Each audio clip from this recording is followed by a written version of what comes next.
Uma boa noite a todos. Mais uma vez estamos aqui reunidos para mais um estudo. Nosso agradecimento a Deus pela permissão que nos dá de estar aqui juntos novamente. Vamos fazer a nossa prece inicial, a prece que Jesus nos ensinou. Pai nosso que estais nos céus, santificado seja o vosso nome. Venha a nós o vosso reino, seja feita a vossa vontade, assim na terra como no céu. O pão nosso de cada dia nos dai hoje. Perdoa, Senhor, as nossas dívidas, à medida em que perdoamos os nossos devedores. Não nos deixeis cairmos em tentações e livra-nos de todo mal. Que assim seja, graças a Deus e a Jesus. Veremos hoje do Evangelho segundo o Espiritismo, por Allan Kardec, do capítulo 3, Há muitas moradas na casa de meu Pai. Ele cita uma mensagem do Evangelho de João, que diz assim: que vosso coração não se turbe, crede em Deus, crede também em mim. Há muitas moradas na casa de meu Pai. Se assim não fosse, eu já vos teria dito, porque eu me vou para vos preparar o lugar, e depois que eu tenha ido e que vos tenha preparado o lugar, eu voltarei e vos retomarei para mim, a fim de que lá onde eu estiver, aí estejais também. Então essa é uma passagem de João, capítulo 14, versículos de 1 a 3. Aí o primeiro item chama-se Diferentes estados da alma na erraticidade. Primeiro conceito que nós temos que ver aqui, erraticidade, para não ter nenhuma dúvida quanto a esse termo, né? A erraticidade mencionada por Kardec no livro dos Médiuns, no capítulo 32, diz o seguinte: erraticidade é o estado em que se encontram os espíritos não encarnados e em processo de evolução durante o intervalo de suas existências corporais. Então, essa é a definição que Kardec dá no livro dos Médiuns. Então, a erraticidade é o intervalo onde o espírito desencarnado, né, fica no intervalo entre as existências corporais, ou seja, entre as encarnações. Esse período ele é chamado de erraticidade. Então, deixar claro para não ter nenhuma dúvida. Quanto tempo isso demora? Ele fala assim: a duração em que o espírito permanece na erraticidade e as condições dessa vivência variam, havendo relação direta com o adiantamento espiritual de cada indivíduo e das suas necessidades evolutivas, podendo essa permanência durar muito pouco ou durar longo período de tempo. Então, em circunstâncias que vão desde o ditoso até o penoso. Então, depende de cada um, de cada situação, de cada espírito, essa permanência, essa duração. Então, voltando aqui ao Evangelho, então, o item diferentes estados da alma na erraticidade. A casa do Pai é o universo. As diferentes moradas são os mundos que circulam no espaço infinito e oferecem aos espíritos encarnados moradas apropriadas ao seu adiantamento. Independentemente da diversidade dos mundos, essas palavras podem também ser entendidas como o estado feliz ou infeliz do espírito na erraticidade. segundo ele seja mais ou menos depurado ou desligado dos laços materiais, o meio em que se encontra, o aspecto das coisas, as sensações que experimenta, as percepções que possui, variam ao infinito. Olha só, variam ao infinito. Então, os nossos estados morais, né, o nosso nível moral de cada espírito varia ao infinito. É uma coisa muito, não conseguimos nem, nossa mente não consegue entender essa abrangência quando ele diz, né, que varia essas coisas, essas sensações, esses apegos materiais, o meio em que nós nos encontramos, as sensações, né, as percepções, elas variam ao infinito. Enquanto que uns não podem se distanciar da esfera em que viveram, outros se elevam e percorrem o espaço e os mundos, enquanto certos espíritos culpados erram nas trevas. Os felizes gozam de uma claridade resplandecente e do sublime espetáculo do infinito, enquanto, enfim, que o mal, atormentado de remorsos e de lamentações, frequentemente só, sem consolação, separado dos objetos da sua afeição, geme sob o constrangimento dos sofrimentos morais. O justo, reunido àqueles que ama, goza as doçuras de uma indizível felicidade. Lá também há, pois, várias moradas, embora não sejam nem circunscritas, nem localizadas. Vale lembrar aqui que essas situações que ele descreve, sofrimentos, constrangimentos, né, dores que o espírito, ou até alegrias, né, que ele passa, que, como ele diz, né, goza as doçuras de uma indizível felicidade, lembrar que tudo isso é conquista do espírito, né, não é nada causado por ninguém a não ser ele próprio. As conquistas que o espírito vai aí na sua caminhada, vai tendo, e que lhe dá o direito dessa evolução, desses mundos, dessas moradas, como diz o texto. E no item seguinte,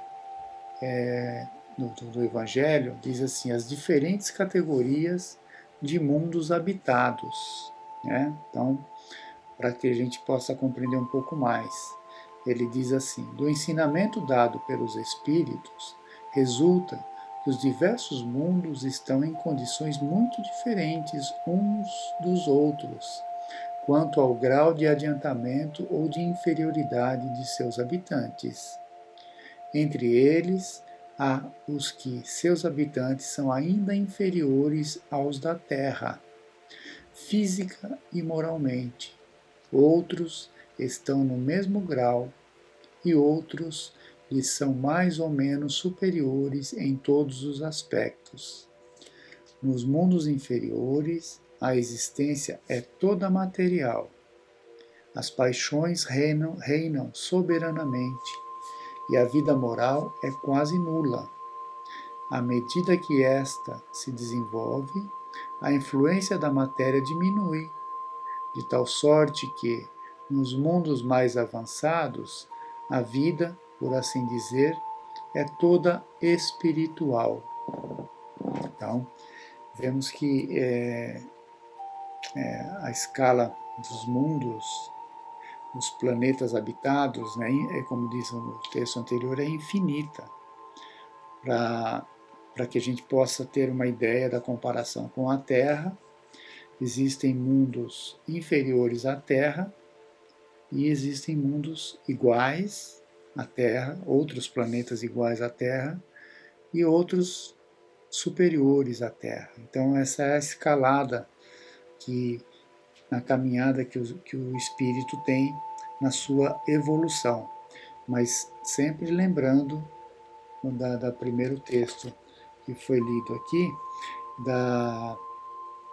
variam as condições espirituais, as condições morais dos espíritos, as sensações, os sentimentos, as dores, as alegrias variam ao infinito. Então, por isso que existem tantas moradas, como Jesus disse, para que pudesse abrigar todos esses espíritos nas suas diferenças, né, de cada um na sua diferença, nas suas conquistas, na sua moral avançada ou ainda em desenvolvimento. E podemos ter aqui nesses dois itens lidos do Evangelho uma interpretação da seguinte maneira. Podemos ter 3 ordens de ideias nesse texto. A primeira refere-se à pluralidade dos mundos habitados no universo. Essa é uma primeira ideia. A segunda ideia indica as regiões ou esferas vibracionais existentes no mundo espiritual, para onde iremos após a desencarnação, né? Ou para onde iremos ou para onde continuaremos. Podemos continuar mesmo aqui mesmo na Terra, numa esfera vibracional de acordo com a nossa condição moral. E a terceira tem relação com os níveis ou graus evolutivos, né? São as moradas de cada espírito, independentemente do plano de vida em que se situe, né? Podemos fazer essas três ordens de ideias. E também, lembrando sempre que podemos continuar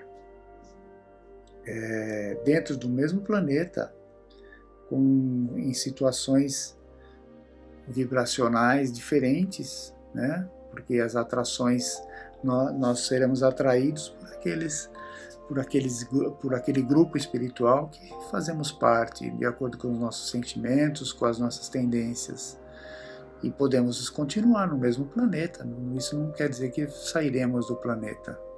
Dentro do mesmo planeta existem vários grupos de espíritos afins que se reúnem, né? Vejam aí na nossa condição social, mesmo encarnados, temos essa exemplificação, nos unimos com aqueles grupos que temos afinidades, as amizades, os gostos, as tendências, e o grupo ali, né, religioso, o amigo, amizades, família, quer dizer, nos unimos ali com aqueles espíritos que são afins, ou para o bem ou para o mal, dependendo da nossa tendência. E com relação às moradas ensinadas por Jesus, também podemos interpretar dessa maneira. Seremos ali atraídos aos grupos afins, né? E faremos ali a nossa morada, tá bom? Vamos refletir bastante sobre esse tema e procurar entendê-lo, que é muito importante para cada um de nós. E buscar a melhor morada possível, de acordo com as nossas tendências, mudá-las, melhorá-las, aprimorá-las, desenvolvê-las, sempre no caminho do bem. Aí não erraremos. Se estivermos voltados ao bem, jamais erraremos, e a nossa morada será cada vez melhor. Então, que assim seja, que Jesus nos abençoe a todos, tenhamos todos uma boa semana. Fiquem com Deus.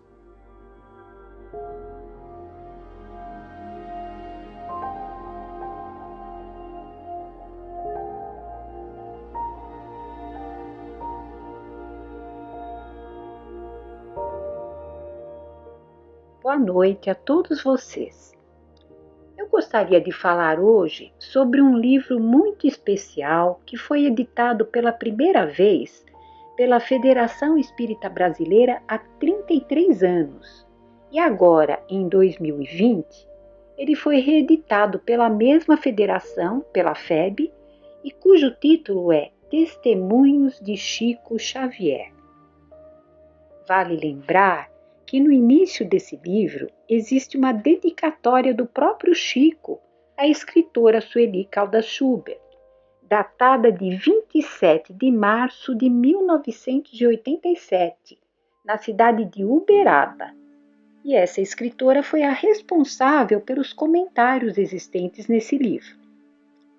Essa obra é composta por 106 cartas escritas pelo próprio Chico entre 1943 e 1964, portanto 21 anos de correspondências endereçadas a Antônio Vantuil de Freitas, o então, à época, presidente da Federação Espírita Brasileira.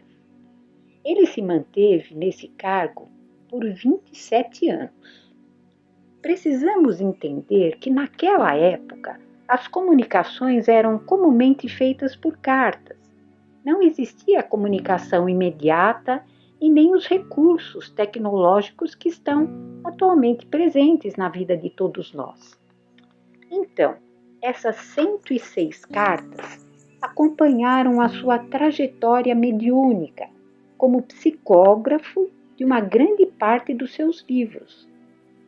Elas mostram as dificuldades que envolveram a publicação desses livros e, o mais impressionante, trazem a público os testemunhos silenciosos da tarefa do Chico, aquela tarefa mediúnica. Essas cartas mostram as grandes dificuldades que o Chico enfrentou na sua rotina diária como médium, os seus testemunhos, as suas dores, os acontecimentos que envolveram a produção das suas obras psicografadas. Enfim, elas mostram o mundo íntimo de Chico Xavier. Essa troca de correspondências aqui reveladas e literalmente transcritas, essa troca revelou o trabalho sério e também a parceria entre o Chico Xavier e seu amigo Vantuil de Freitas, para a consolidação e publicação de grande parte do acervo literário psicografado pelo Chico.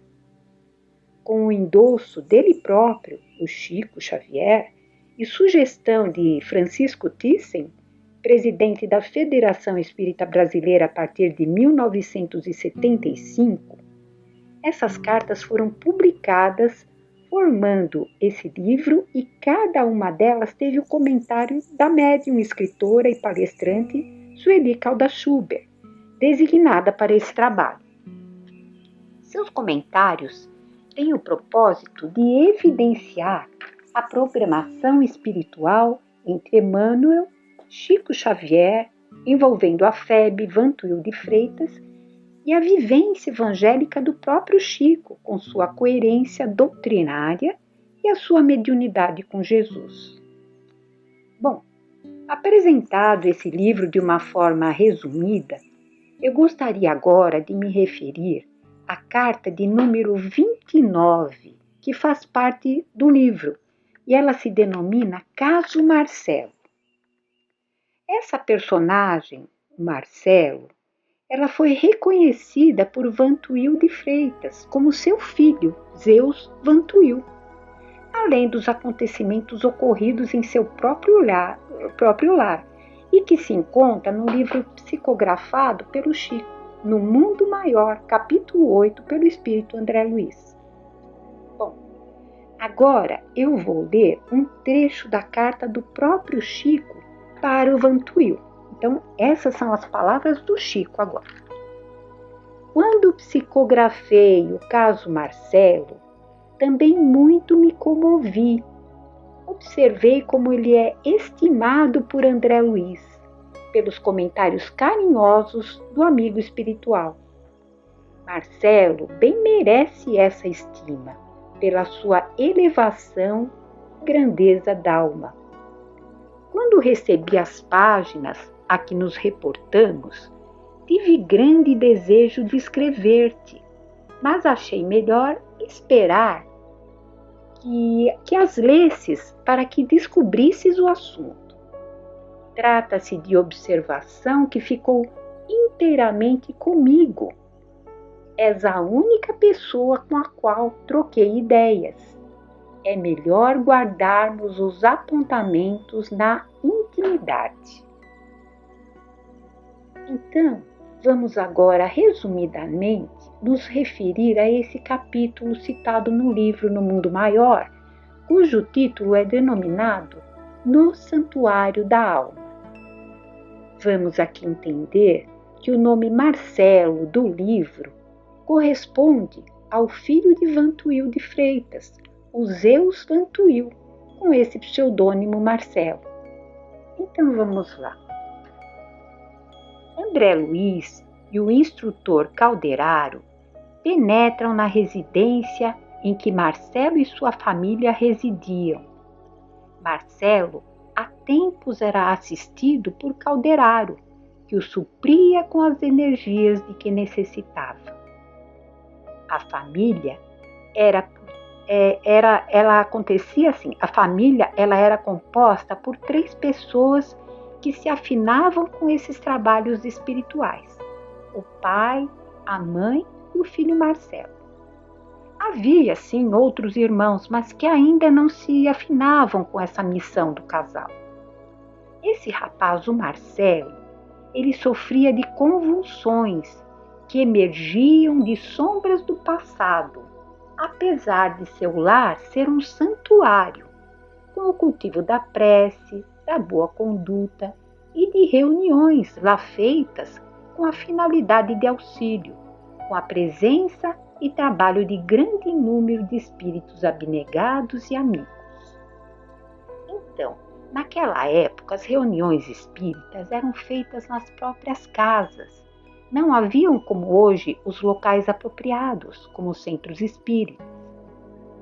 Marcelo, em seu pretérito, havia exercido o poder de forma equivocada. Portador de elevada inteligência, nem sempre ele desceu do pedestal para confortar ou socorrer. Seus títulos o precipitaram a caprichosos crimes. Ao desencarnar, seus inimigos o aguardavam e o retiveram em regiões inferiores por muitos anos, causando muitos danos à sua organização perispiritual. Apesar das tentativas de auxílio, seu remorso adiou esse socorro, porque esse seu remorso era o ponto de sintonia entre ele e os seus credores. Calderaro, então, afirma que o fenômeno epileptoide, o ataque epilético, raramente ocorre por alterações do encéfalo, mas que geralmente ele é uma enfermidade da alma. Marcelo, então, após anos de desequilíbrio em que os algozes o abalaram com tremendas convulsões, ele foi acolhido pela família atual, cujas almas lhe eram muito queridas, com a finalidade de resgatar os seus débitos, colaborando no bem e na evolução dos próprios inimigos de outrora, apoiado por abnegado mentor que o estimava há séculos. Em sua infância, nos momentos de sono, ele sofria com as recordações. Contudo, após os 14 anos, com sua organização perispiritual desorganizada, surgiram-lhe as convulsões epiléticas e com intensidade. Porém, o rapaz encontrou como antídoto a prece, o entendimento fraterno, a prática do bem e a sintonia com a espiritualidade superior, reduzindo dessa forma a disfunção celular e reconquistando o equilíbrio e mobilizando as armas da vontade. Recebeu a luta com muita paciência e com isso suas qualidades receptivas favoreceram o concurso dos amigos espirituais, dispensando dessa forma a necessidade de uma intervenção terapêutica, que muitas vezes deslocam os males sem combater as origens. Dessa forma, ele vem sendo o médico de si mesmo, única forma do enfermo encontrar a sua própria cura.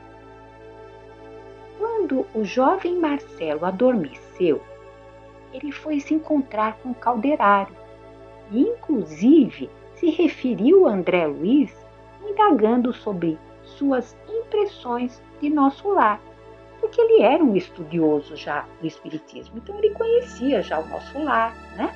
Então ele foi lá e ele indagou também das impressões de André Luiz sobre o nosso lar. Nesse momento, então, dois vultos se aproximaram e Marcelo empalideceu. Suas ideias ficaram confusas no cérebro perispiritual e ele retornou rapidamente ao corpo. Quer dizer, ele fugiu para o corpo.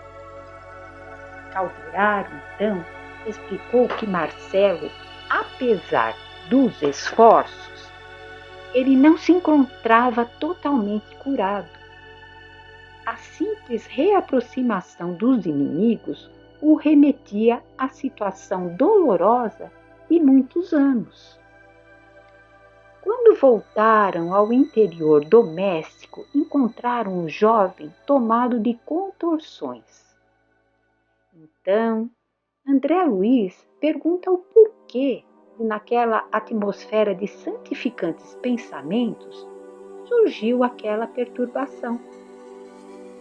Via-se Marcelo espírito se contorcendo de angústia, justaposto ao Marcelo encarnado, presa de convulsões pelo próprio desequilíbrio do cérebro perispiritual.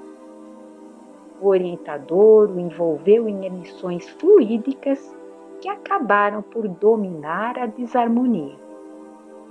Calderaro, em resposta a André Luiz, relaciona o caso de Marcelo com os princípios do reflexo condicionado de Pavlov. Aqui ele está se referindo ao fisiologista russo Pavlov, que muito contribuiu com as suas pesquisas na área da psicologia do comportamento, o tão falado reflexo condicionado. Suas experiências do Pavlov, elas eram feitas assim. Ele tocava uma campainha toda vez que ia alimentar os cães.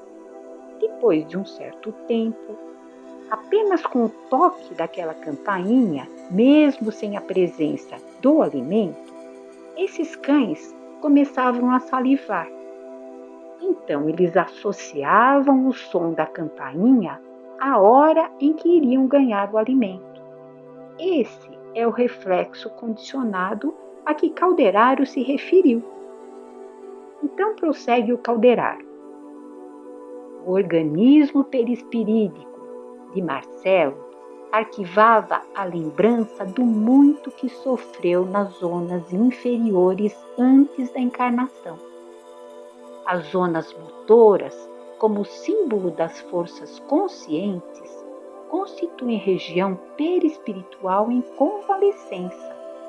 Então, ao se aproximar dos desafetos, o rapaz, que ainda não se equilibrou integralmente, ele se sujeita a violentos choques psíquicos. Como foi falado nas experiências de Pavlov, em que pelo simples som da campainha o reflexo dos cães era salivar, aqui também a simples presença dos vultos remete Marcelo à lembrança do seu sofrimento nas regiões inferiores, como uma forma de reflexo condicionado, apesar de saber da proteção que ele tinha de estar entre Calderaro e André Luiz naquele momento. Calderaro ainda comenta que os fisiologistas farão sempre muito tentando retificar a disfunção da célula, mas que é necessário intervir nas origens das perturbações. Comenta ainda que existem milhões de pessoas com o hábito de se encolerizarem facilmente. Essas pessoas, né? Elas viciam os centros nervosos pelos excessos da mente sem disciplina. Aqui também se aplica a teoria dos reflexos condicionados.